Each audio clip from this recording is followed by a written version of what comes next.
Ok.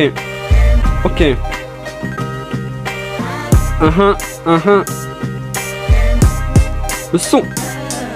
Je vais au jardin public comme si j'avais rendez-vous avec le destin, forgé par mon public qui me pousse à aller plus loin. Le son de mes pas sonne creux sur un terrain plat. Je crie merci Dieu de m'avoir doté d'une voix. Toujours la pression d'avoir le cul entre deux chaises. Qu'on me demande 4 fromages ou chèvre, ça perd l'hypopète. J'ai failli me faire écraser par cette vieille du 1er siècle. Je continue mon chemin en étant plus trop serein. Mais une fille m'envoie ce texto pour m'assurer. C'est rien, c'est la rue, t'inquiète. Venant de la même personne qui m'a menacé avec une fourchette 3 jours plus tôt. Y'a ce bar non loin de moi, ambiance Joule. Je commence à m'ambiancer dans la foule. Mais ce mec au nom de Guy Léonard arrive et nous dit que ce que vous foutez, c'est rien, c'est Marseille bébé. J'ai remballé ma fierté car c'était le gérant de la soirée, alias le père de la fille que je voulais gérer. Fait chier.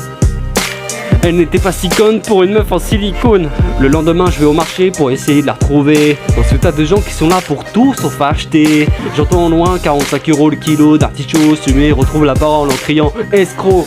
La température se refroidit dans les rues de Jafou. Je me réfugie devant l'école qui pensait que j'étais fou. Je n'aurais pas parié $1 qu'après ça j'aurais eu des amis qui sont devenus plus tard la famille.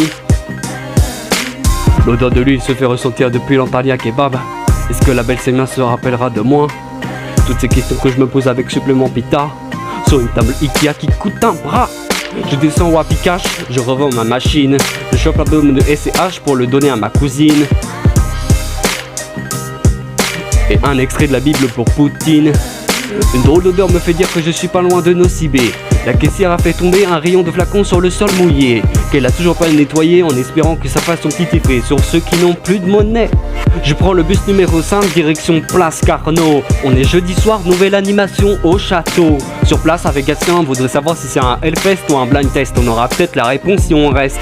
Tout d'un coup une skinny bitch s'approche de nous. C'est l'amour fou pour Gatien. Je vaux mon paquet de chips pour qu'elle le mette bien.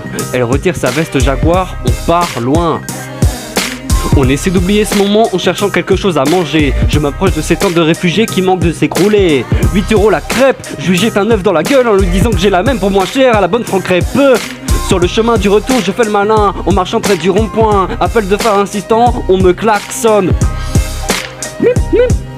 C'est Émilie Roulin, je pardonne.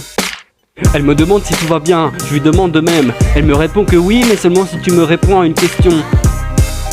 Toi tu fais quoi là en ce moment? Moi? Le son. Et toi t'as fait quoi? Le son. Nous avons fait quoi? Le son. Attends quoi? Le son. Le son.